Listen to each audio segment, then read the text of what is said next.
Worried about work, family, or other relationships? I'm Chuck Wolf, a pioneer in emotional intelligence. When live on the Emotion Roadmap, I use a proven 4-question framework to turn emotional roadblocks into clear next steps on air in real time. Join us Tuesdays at 5 p.m., twice a month on YouTube.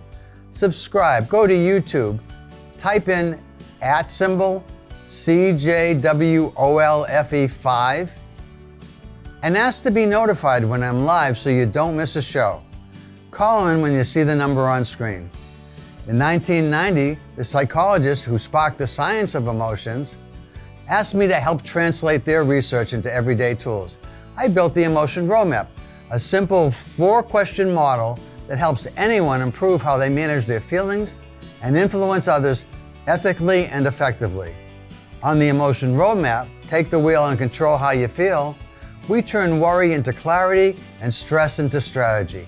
Each 45-minute episode blends practical psychology, common sense tools, guest experts, and live caller coaching. Smart, capable people often get stuck when emotions run high, and this show helps you get unstuck fast. When you call, you help everyone else who listens. As I help you, I explain how the Emotion Roadmap works so that everyone listening is learning to use the process.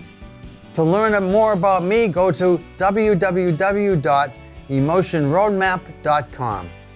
I have been very lucky in life and have worked with and learned from some of the greatest thinkers in the world at Harvard and Yale, other places, and I want to bring what I have learned to hopefully make a meaningful, positive difference in your lives. Enjoy and tell your friends and your family. This is Chuck Wolf, and this is the Emotion Roadmap. Take the wheel and control how you feel. Now, I know there's a lot of people that got a lot of feelings out there that are pretty upset about a number of things happening in the world today, and yet at the same time probably have some things going on in your families, at your workplace, or in your communities where you feel really happy about certain things that are taking place, and maybe even proud of some of your family members or friends who've made some meaningful accomplishments in the last few weeks or days. And you kind of feel mixed up because you want to feel good about the things that are happening maybe where you live and what's going on in your life, but you're not really sure because maybe other people that you know or you care about or just the world in general feels like it's on fire at times. There's so many things going on that are challenging in so many ways. And yet, what's the right way to feel it? How do we feel it? How do we control what's happening emotionally? You know, we're made up of more than 70% water, and it feels like it's swirling inside us. It's like we have white water and waves happening. It's like a hurricane's blowing offshore. And yet we're in our households and maybe we're feeling okay, at least for the moment. Or maybe we're not. But however you're feeling isn't the same necessarily as how you want to feel. And so the show's about helping you understand, how do you feel how you want to feel? What is it that makes you feel like you're okay and you're in control or have some controls? And even if you want to make a difference in the world, are there some things that you can do to help the world, to calm the flames, to get back on a steady track, to be in a good place? And I don't care whether you lean right or you lean left. You could really feel very concerned about all that's happening in the world right now. And feel as though somehow people on the other side are the enemy, or the other, if you will. And I just recently had a friend who called me the other day, and we were talking, and we had a lovely talk. And then she said, you know, one of the things that's happening in her life is that her son, her only son, her firstborn, feels very different politically than she does. And it's a struggle for her to talk with him about that. So what can she do? Is there anything that I might know that would be helpful to her? So I want to talk to you about a few things that will make life better for anybody and everybody. At the same time, if you have a specific concern and you feel like you want to talk to me and call in, I'd like to tell you about the Emotion Roadmap. This is the tool I've created to help people to gain more control over their emotional side of their lives. And if you've got some questions that are challenging you right now, if you've got some decisions to make, some concerns that you have, some issues with family or friends or others where the relationship is broken or at least not not good enough, not as good as you want it to be. And you want to know how to make it better and what you might do and how to get some help along those lines, then give me a call at this number. The number's up on your screen, by the way. If you're watching on YouTube, you can see the number. If you're listening live, and I'm live now, you might be watching later and I won't be live, but I'm live now. If you want to call in, 402-225-0781. 402-225-0781. And Cole's working with me today here in Simsbury Studio, Simsbury Media, and he'll grab the phone for you and we'll get connected and we'll start talking. If you call that number and then you put a pin in. So again, the number is 402-225-0781. The pin after you call that number is 882-041-574 and the pound sign. So if you've got something on your mind and you'd like to share it, if you want to talk about some of the concerns you have about what's happening around you, locally, nationally, internationally, anywhere really, in your community, in the clubs you belong to, the teams that you're on, the religious institutions where you go to worship, if you believe, if there's any place in your life, inside your family, at your workplace, where something isn't right and you don't feel the way you want to feel about it, give me a call and I'll show you how this works. And when I say how this works, I'm talking about my emotion roadmap. In my emotion roadmap, there are 4 key questions that drive a whole lot of research and a whole lot of experimentation that I've done since I began working with the pioneers in emotional intelligence in the 1990s.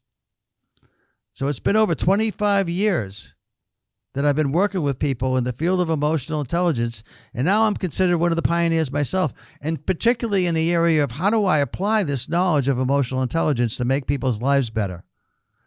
That's what I went in wanting to learn how to do, wanting to help create tools and techniques that help people to take more control of the emotional space inside themselves. The 4 questions start with, how are you feeling? Now, when might you want to ask yourself, how are you feeling? Well, anytime you might feel stuck. Like if you've got a key decision coming up. What do I mean by a key decision? Well, let's say you have a job offer. And the job offer means moving. But it's a great job. It's the job you've dreamed about all your life maybe. And it's for more money and it's going to give you a lifestyle that you don't have right now where you are. But at the same time, you're living really close to family and friends. Your kids are in school and they're happy where they are. Your spouse, your partner really likes this particular area, likes being close to family. That's a tough decision. What do you do? How do you resolve a decision where it seems like it's everything you wanted, and yet on the other part of your life, you have everything you want? So career versus family, career versus children and schools, career versus living near friends that you've had for a long time. I'm not saying you should do it. I'm not saying you shouldn't do it. I'm saying there's lots of things to consider. But one of the things to consider is, how are you feeling? And how might your spouse feel, your partner? If you have children, how might the children feel? And if it's important to you, how might the family members that you're going to be leaving behind feel? And then if the feelings aren't what you'd hope for or want, is there some way to make that move and still have feelings and relationships in a place where you feel pretty good about them, instead of what might likely happen if you don't plan at all what to do around people's feelings before you announce whatever decision you're going to make? Now, by the way, this decision isn't yours alone, right? Because you have a partner that you have to make this decision with. You have a family. You might want to involve your kids in the decision. It's not just your decision alone. But before you talk about it, how do you think everybody's going to feel? How do you want to feel? How do you want them to feel? How do you want to feel before you make that call? That's a typical situation that somebody might have that's in a good spot career-wise, at least has good options. At the same time, there are decisions that have to do with familial relationships inside the family. Let's say your relationship with your partner isn't what you would hope it would be at this point in time? Does that mean you dig in harder to make it work, or is it time to think about what comes next? Again, really tough decision. What if your child's not making it in school and you're wondering, do I need to send my child to a different school? To some kind of charter school or private school? Do I need to go up to work with the school teachers and the school administration? Do I need to see about some kind of special needs plan? I know my child may or may not be special needs, but I know there are plans for children who aren't even special needs, and I might be able to get some help that I think my child needs. Or what if I'm in the workplace and I really enjoy my job and I've got a good career and I like the pay that I have and I even like my boss a lot and I feel supported here, but I feel like the people at work, some of them, are just really making life challenging. And I'm wondering, how do I say something without making it worse?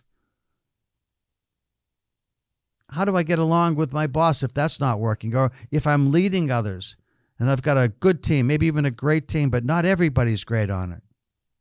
What do I do about the one or two or more people that are struggling to be part of the team or don't seem to want to cooperate, be collaborative, do what they need to do and be accountable? So there's all kinds of things that people struggle with in life. And again, if you want to call, I'll give you the number, because if any of those areas in your life are happening, I will walk you through this emotion roadmap, which starts with, how are you feeling? And then I look at, how would you like to feel? What would be ideal to feel for you? How do you get from where you are emotionally to where you want to be? In change management theory, they call that a current state. My current state of my feelings is not what I want. And what I want is this future state that's far more appealing, far more pleasant, far more comfortable, favorable. How do I get from where I am to where I want to go? So that's how it works. Now, I help with all of that. It's not simple to answer these questions, but I like making a difference. I like being helpful. I like creating meaningful outcomes for people. And so if you want to call, again, the number is 402-225-0781. 402-225-0781. And the PIN is 882-041-574 and the pound sign. And I'm Chuck Wolf, and you're listening to the Emotion Roadmap. Take the wheel and control how you feel. Now, the roadmap, as I mentioned, is getting you from one place to the next place. How do you do that? How do you go from, if you will, from Boston to San Diego? Plane, train, bus, car, how do you do it? Bicycle? If you want to take a trip that's going to take months, you may want to take a bicycle or a motorcycle or however you want to get there. But the idea is, how do you transport yourself from where you are to where you want to be? Emotionally. That's why it's called an emotion roadmap. I have my very good friend Bruce also to thank for that, because when I was creating these questions, I said, what are we going to call it? He said, well, it seems like you're trying to get from one place to another. I said, yeah, that's true. He said, why don't you call it a roadmap? Why don't you call it an emotion roadmap? I said, I love that. So that's what it's been for many, many years now. It starts with, how are you feeling? How do you want to feel? What would be ideal to feel? That's the second question. I know there's a couple questions, but essentially it's, where are you? Where do you want to be emotionally? And then the third question is, how do we get there? How do we get from where you are emotionally to where you want to be emotionally? And the fourth question is, of the things that we talk about after we try to answer question 3, which is, how do we get there? I ask you all kinds of questions to see if we can find a way to get you from where you are emotionally to where you want to go emotionally. And in doing that, we create several different scenarios. We talk about lots of ideas about what might work. Start with by asking you, for instance, if you're trying to get from feeling very anxious to confident, I'll ask you, have you ever been anxious before? and didn't think you could get to confident, and yet you did? And if you have that experience somewhere in your lifetime, might be recent, but it might be a long time ago, it doesn't really matter. But if you have in your background the knowledge that you have at one time in your life been anxious and you turned it into confidence, how did you do it? How did that happen? Now, when I say how did that happen, I'm asking you, is there something in your life that you've experienced where you thought that the feelings were similar? The situation might be totally different, but the feelings were similar. You were feeling really anxious and you wanted to feel confident. And I'll ask, since you did it, since you managed to do that at some point in your life, is there anything you might learn from that experience that you could use right here? Think about that. What if you actually had the experience, you didn't remember it till I prompted you the memory with asking you the question, have you ever been anxious and turned it into confidence? And if you did it, how did you do it? And is there anything you might have gleaned that you can take away and use here? And very often, by the way, there is.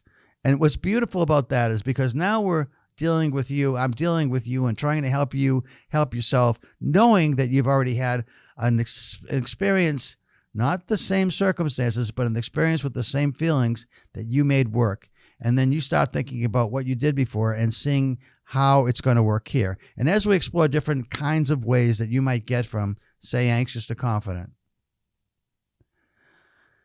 we explore several of them. And then the last question. Oh, we got a caller. Hey, Chuck. Hi, Cole. How you doing? I'm good. How are you? Sorry, I couldn't hear you. I'm good. How are you? Oh, I'm good. Thank you. You calling in to see if you can get some help with something? I was just calling in to respond to your question about turning, I guess, anxiety into, I guess, confidence.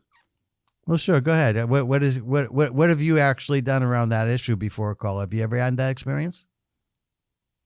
I've had that experience, yeah, a lot at college with a lot of deadlines and projects. I think my biggest example was, I think I had all these video projects to do at the same time. I also had a presentation, and I was like so stressed about getting everything done and, actually doing a good job, not just kind of handing in like mediocre work. So I turned that anxiety like into a foolproof plan of like what I'm going to do. Like at 4 o'clock, I'm going to work on the video. At 5 o'clock, I'm going to work on the presentation. But I had anxiety. And So actually, it sounds like you used anxiety kind of like fuel. Like your car is running out of fuel, and anxiety gives you more fuel. It's like kind of an adrenaline rush. But rather than getting overly anxious, because that's where anxiety becomes problematic, is when you feel like you feel paralyzed, so anxious that you can't do anything. But if you use it to program how you're going to respond and create deadlines and timelines and sort of project maps.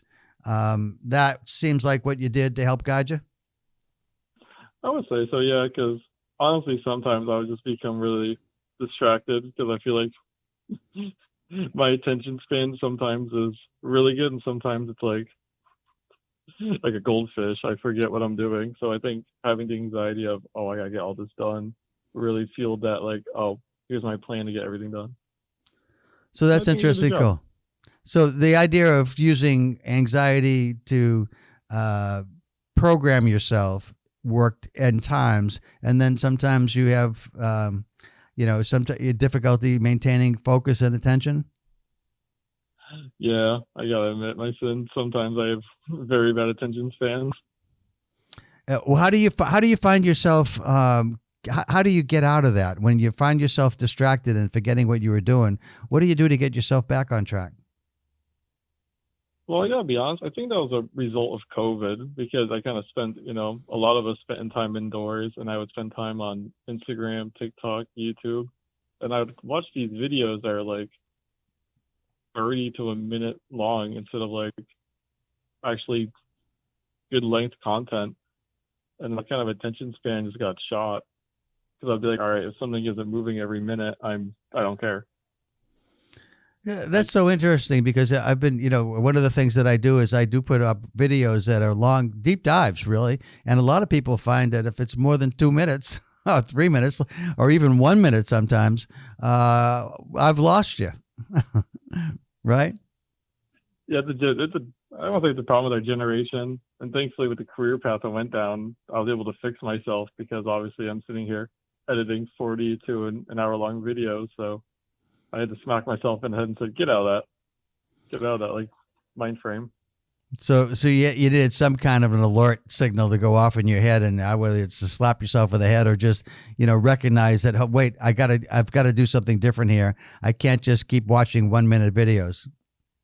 Yeah, 100%. Because I remember during COVID, there's all these good movies that were coming out on HBO Max. I think there was The Matrix 4. It wasn't a good movie, I have to admit, but I remember I just couldn't even sit down and watch it because I was like, there isn't something going on every minute. Like my brain was rotted. I wonder if how many other people are dealing with that. I mean, at your age group, Cole, there are a lot of people that that are still struggling with this?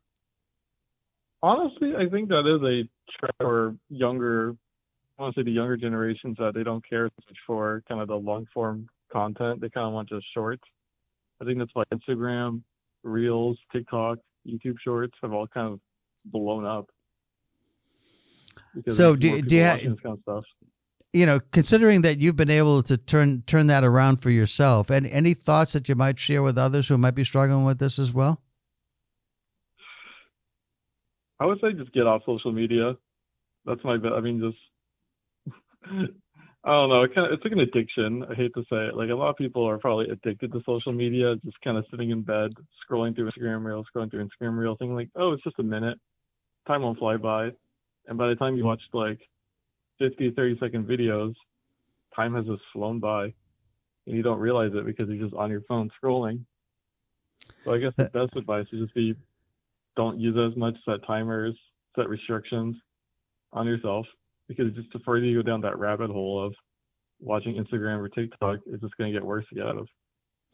So you make an interesting point, and and in part you related it to COVID, and a lot of people during that time frame had a lot of time on their hands because people were commuting and they were home a lot, and even if you were working, you still seemed like you had more time than you did when you were commuting. So there was a lot of what you said happened, I think, and a lot of people did. Their attention spans, they get shortened by the very things you described, Cole. I think you're right on track. But I want to make the point that it didn't just happen to people who were younger, because I know myself, I'll find myself looking at reels that are really short too.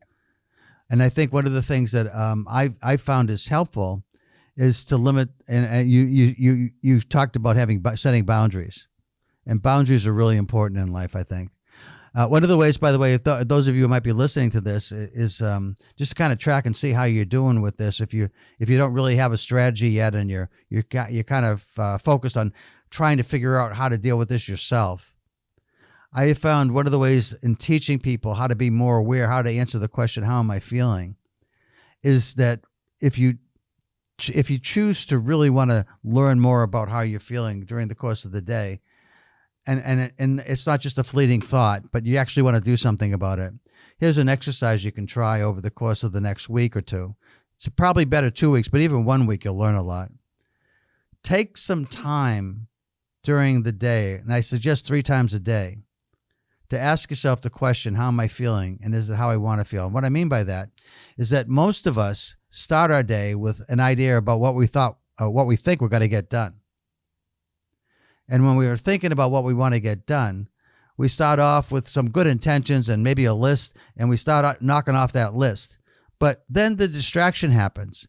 Something, I click on a blank screen, and what pops up is a whole bunch of information, obviously things that I'm somewhat interested in because the algorithms catch what we like, anything we might have checked into before.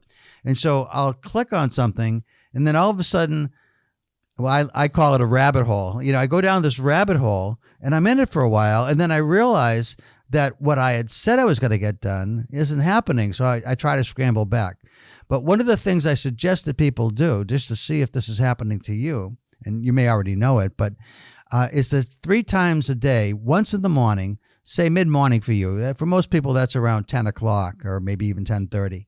But say around 10 o'clock or 10:15, stop and ask yourself daily and write it down. How am I feeling? And is it how I want to feel? Because by lunchtime, my guess is if you want to get done what you thought you were going to get done by the day, by 10:15, you'll know if you're on the right track. When you ask yourself that, chances are you may have gone down a rabbit hole or two yourself and be off track. And yet you're able to get back on track by stopping and asking yourself, how am I feeling? And is it how I want to feel? And if I want to feel like I'm back on track, then I got to stop what I'm doing and get right back to that list that I have. And then the same thing around 2:30, mid-afternoon, whatever that is for you. Maybe it's 3 o'clock. But whatever it is, same question, because now you got a couple hours left in the day. And if you really want to get certain things done by the day, you might already be too late, but at least you got a couple hours to at least make some headway on what those things were that you said at the beginning of the day you wanted to get done. And again, ask yourself, how am I feeling? And is it how I want to feel? And then start getting back on track. And then finally, the last time to ask yourself, and again, you know, most people are carrying around smartphones these days, so you can set alarms to make sure you don't miss these things. And then on the last part of the day, around 7:30, when you're home, and in theory at least, you're with your family or your friends or whoever it is that's home with you. Maybe it's even just alone that you're on your own personal time. Ask yourself, how am I feeling, and is it how I want to feel? And am I really present? Am I really feeling like I'm at home, or is my head still at work somehow? And I think what you'll learn over the course of doing this 2 weeks, but 1 week at least, is that I'm not really doing what I could be doing. And I think this would help with this idea of short attention spans. I think this will help you get away from the few things that grab your attention and take you down that road where you're looking at one after another, minute-long, 2-minute-long videos. And I think that might be helpful to everyone that's listening as a strategy to try and get your attention span back focused on what you need to be doing, so you feel like at the end of the day, at the end of the week, at the end of the month, at the end of the year, you really accomplished most of what you set out to do. Does that sound helpful at all? I hope. That sounds like a great idea. Okay, well, let me know how you do next time we talk. Why don't you try that and see if it helps? Anybody else that's listening, same thing. If you want to call in, 402-225-0781. And the PIN is 882-041-574 in the pound sign. And I'll say it again slow for you. And if you have something to call in about, you still got time. I got 20-some minutes left. And I'd love to talk to you. So it's 402-225-0781. That's the number. And then the PIN is 882-041-574 in the pound sign. Okay. Thanks, Cole. It was good to talk to you. Thanks for talking with me today. It was very nice. Thank you. Bye-bye now. Bye-bye. So if you're thinking about doing something that helps you to get past short attention spans or just helps you to deal with tough issues, the issues that I think that people can relate to are situations involving elder care. One of the projects I'm working on is going to see about getting grant money to look into the field of essential tremor. You may not know what that disease is if you've never heard about it.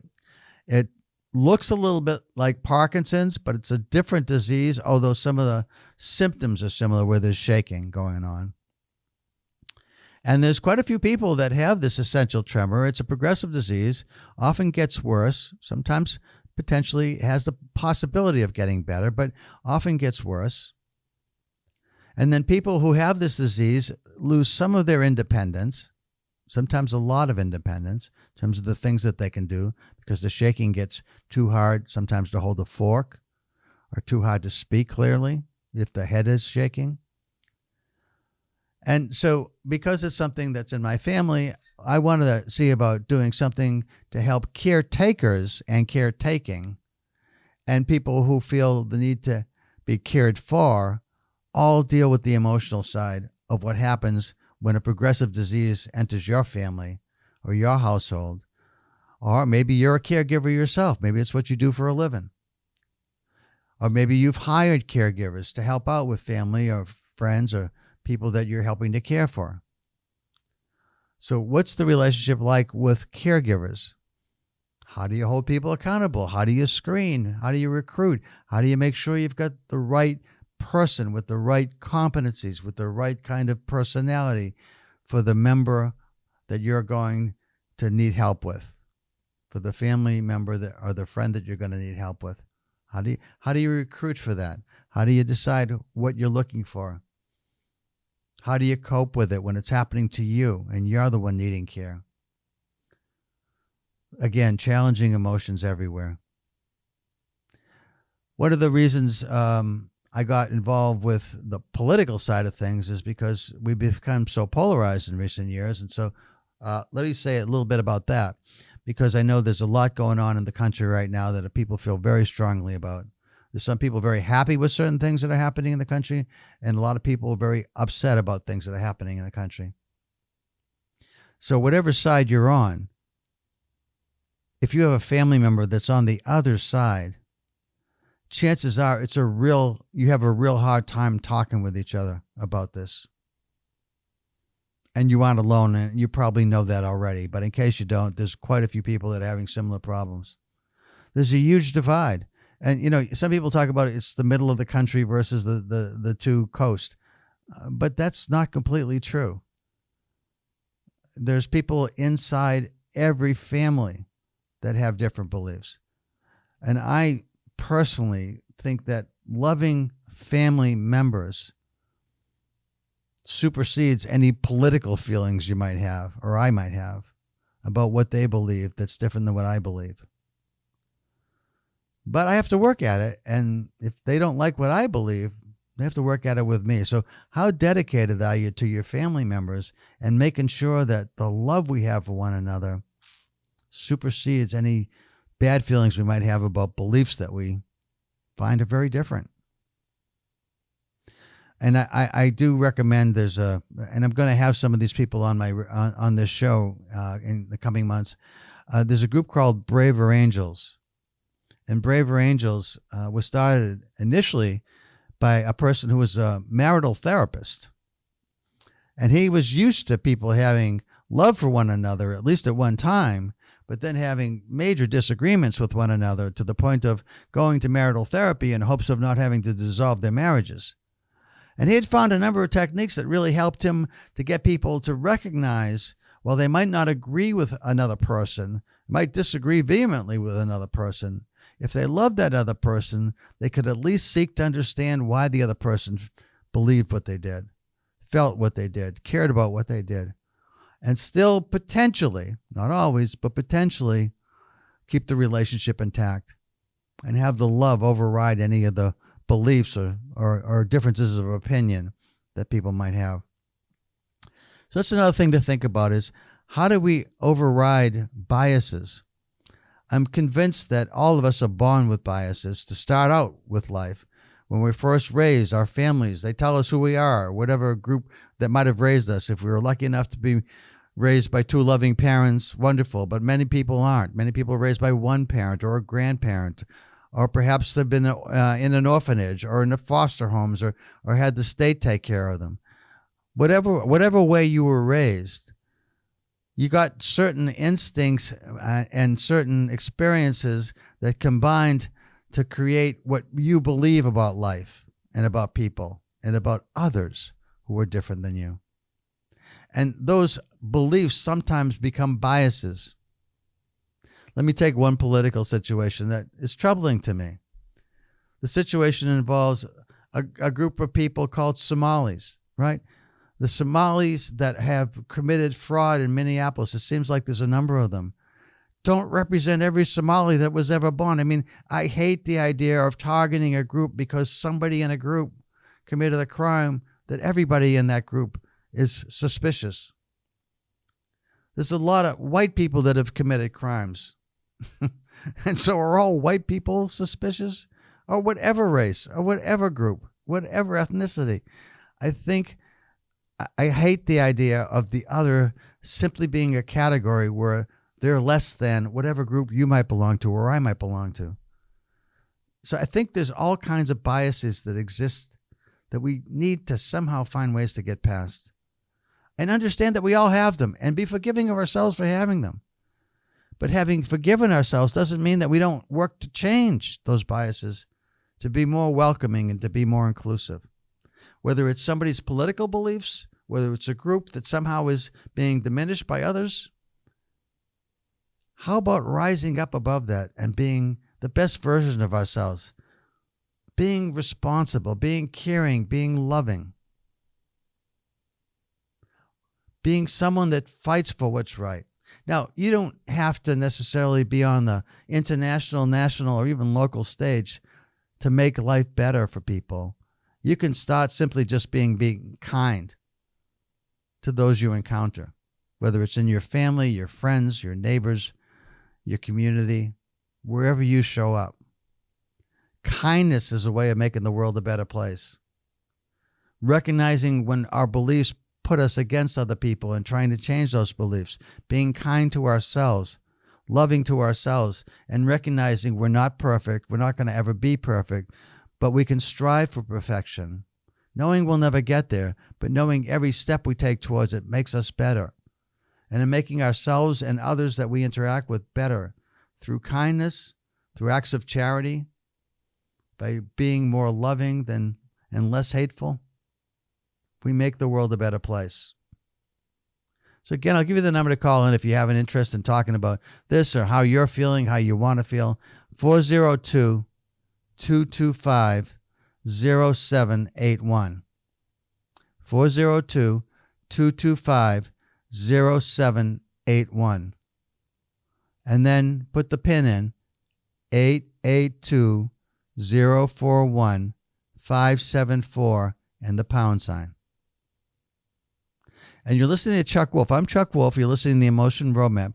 The Emotion Roadmap is this tool that I created many years ago now, over 25 years ago, when I embraced and entered the field of emotional intelligence and became one of the pioneers who specializes in applying what we know about emotional intelligence to make life better for ourselves, for our friends, for our family.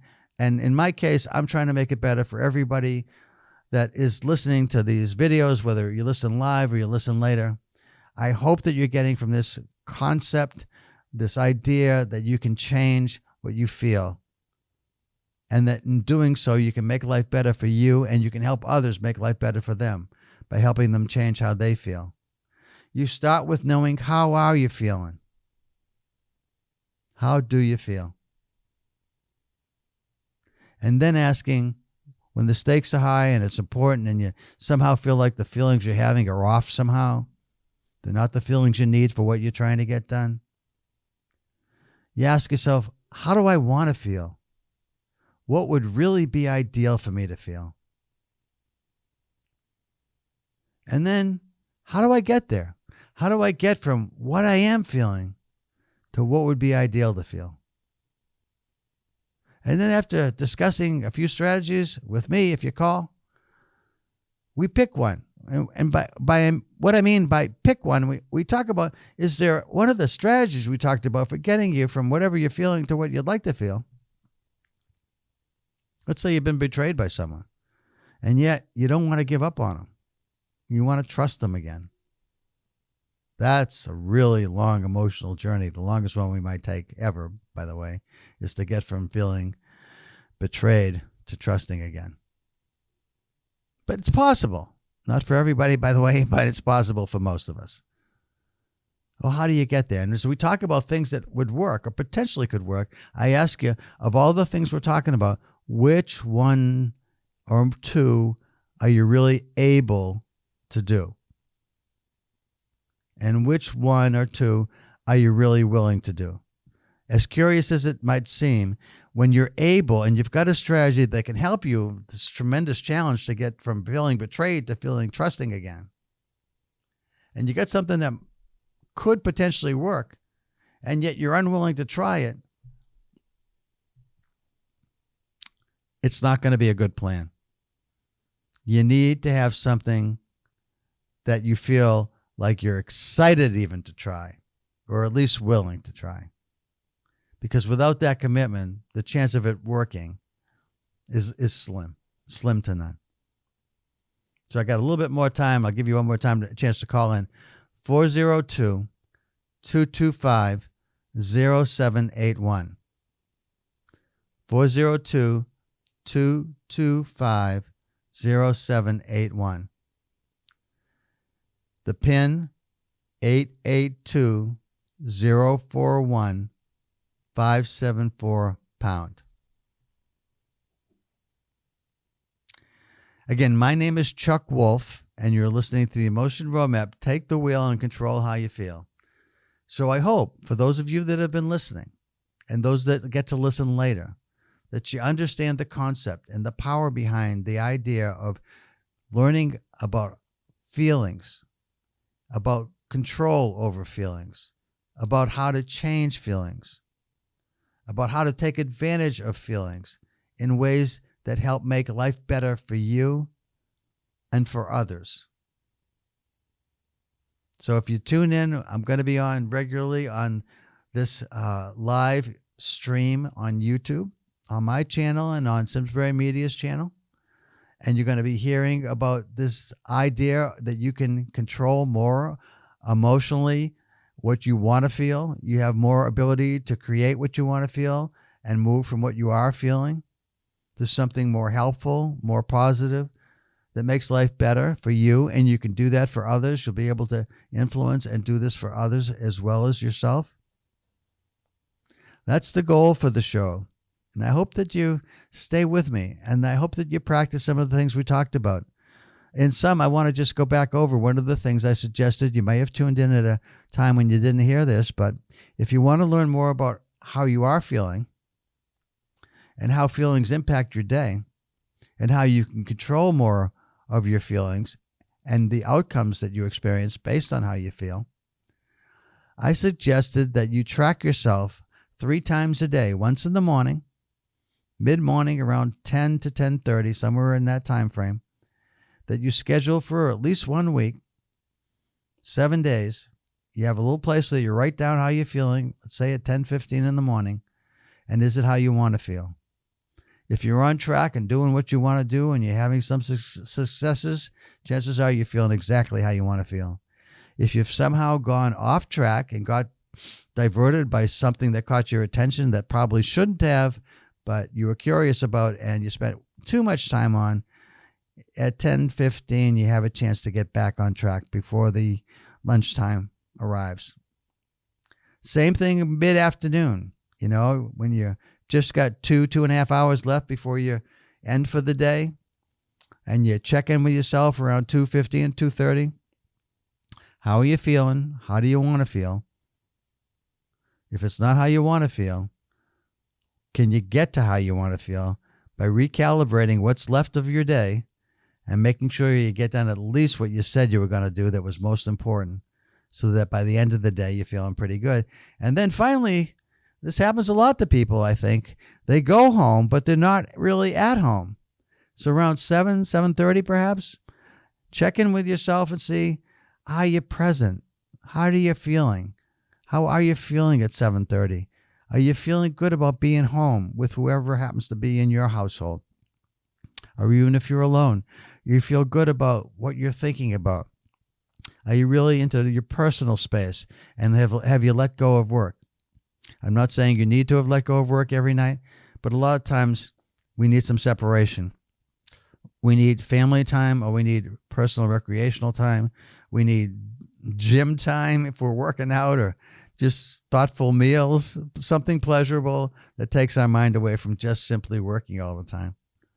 So the idea is to track your feelings 3 times a day, mid-morning, mid-afternoon, and then early evening, to see if you're feeling the way you want to feel. And if you're not, what might you do to get back on track? And do it for a week and see what comes to life for you. See what you learn. And we'll talk more the next time I'm on the air about what do you do about it when you find out, hey, I'm really way off track here. Many days I feel like Cole, who called earlier, was saying, I get distracted pretty easy these days. I find myself watching these 1-minute videos, and even 3 to 5 minutes I find tedious. If there's not action every moment, I'm out of here on to the next 1-minute video that grabs my attention and holds it for 60 seconds. Hopefully the world will learn how to get back to a deeper focus and deeper dives into more interesting and meaningful challenges that we take on and we achieve because we learn how to focus and pay attention to what we really say is important to us and believe is important. And the last thing we talked about today was how to use love to override any differences you might feel about what's going on in your life regarding people that you care about who feel or think or believe differently than you. And as I mentioned, I'll have people on from this group called Braver Angels. They're going to talk more about that and what they've learned and how they can help you if you choose to, want to get some help, learn how to be more responsive and more caring and less angry about the people that don't think and feel and believe the same as you. So that's my show. Again, I'm Chuck Wolf. You've been listening to the Emotion Roadmap. Take the wheel and control how you feel. And I'm usually on Tuesdays at 5 o'clock Eastern time. And I'm on for 45 minutes. And so this is my show. And it's been 45 minutes. I hope you've enjoyed and learned something. If you feel like you watched this and you enjoyed it, please give it a thumbs up. Make a comment or two about things that you like, things that you might like to want to hear about. I'd love to hear from you. And please do that on my YouTube page, CJ Wolf 5. If you are not listening on that page, you can go to that now and leave a comment or two. Thank you so much. It's been a pleasure being here with you. You've been listening to the Emotion Roadmap. Take the wheel and control how you feel. And I'm Chuck Wolf, and I want to thank Simsbury Media for putting this on. Thanks very much, everybody. Bye-bye.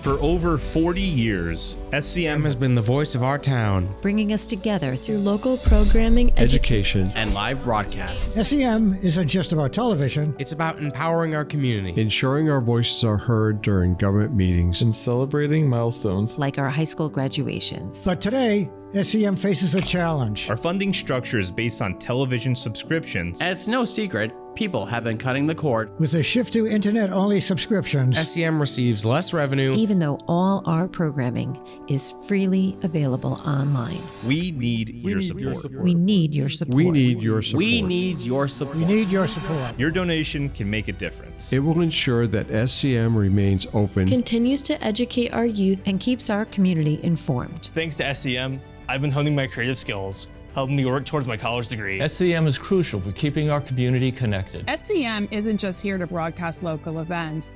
They're actually preserving Simsbury's history. Join us in preserving Simsbury's voice. Simsbury's voice.